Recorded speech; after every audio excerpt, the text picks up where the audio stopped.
வணக்கம். இன்றைய தலைப்புச் செய்திகள். சோழர் கால செப்பேடுகளை கண்டும் அவர்களது வரலாற்றை கேட்டும் வியந்தேன். பிரதமர் நரேந்திர மோடி பெருமிதம். திருச்சி கிழக்கு தொகுதிக்கு நாளை செல்லும் முதல்வர் விஜய் 13 கிலோமீட்டர் ரோட் ஷோ நடத்தவுள்ளதாக தகவல்.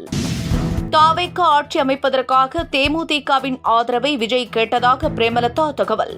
ஆதரவளித்திருந்தால் தனக்கு துணை முதலமைச்சர் பதவியை தந்திருப்பார் என்றும் பரபரப்பு பேச்சு. பட்ஜெட்டில் மகளிர் உரிமை தொகை குறித்த அறிவிப்பு வெளியாகும். அமைச்சர் மரிய வில்சன். தமிழகத்தில் கோடை வெப்பம் சுட்டெரிக்கும் நிலையில் கோவை, நீலகிரி உள்ளிட்ட 17 மாவட்டங்களில் மழை பெய்ய வாய்ப்பு. வானிலை ஆய்வு மையம் தகவல்.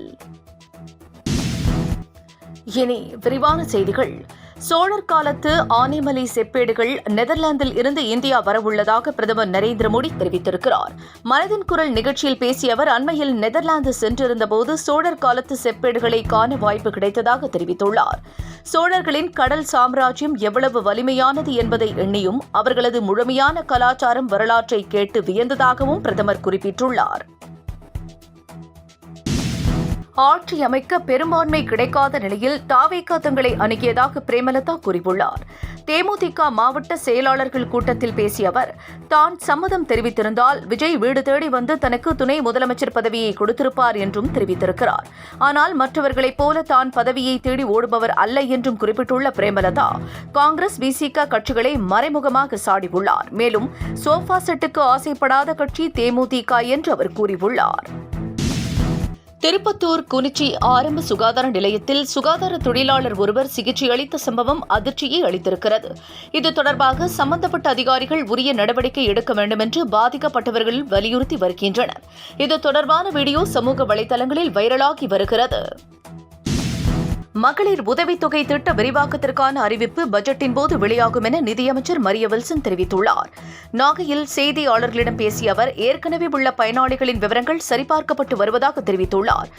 மேலும் பட்ஜெட் தொடர் குறித்து அறிவிப்பு விரைவில் வெளியாகும் என்றும் மரிய வில்சன் கூறியுள்ளார்.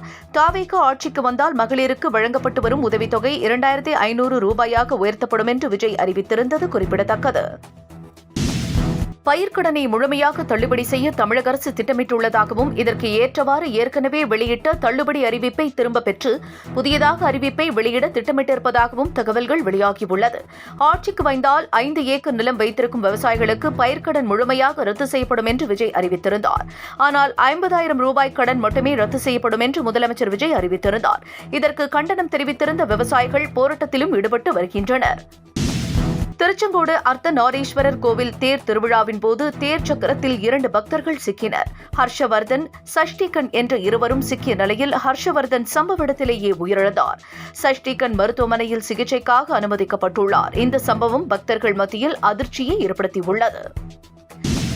திருச்சி கிழக்கு தொகுதிக்கு நாளை முதலமைச்சர் விஜய் செல்கிறார். நடந்து முடிந்த சட்டப்பேரவைத் தேர்தலில் விஜய் பெரம்பூர், திருச்சி கிழக்கு ஆகிய 2 தொகுதிகளிலும் வெற்றி பெற்றார்.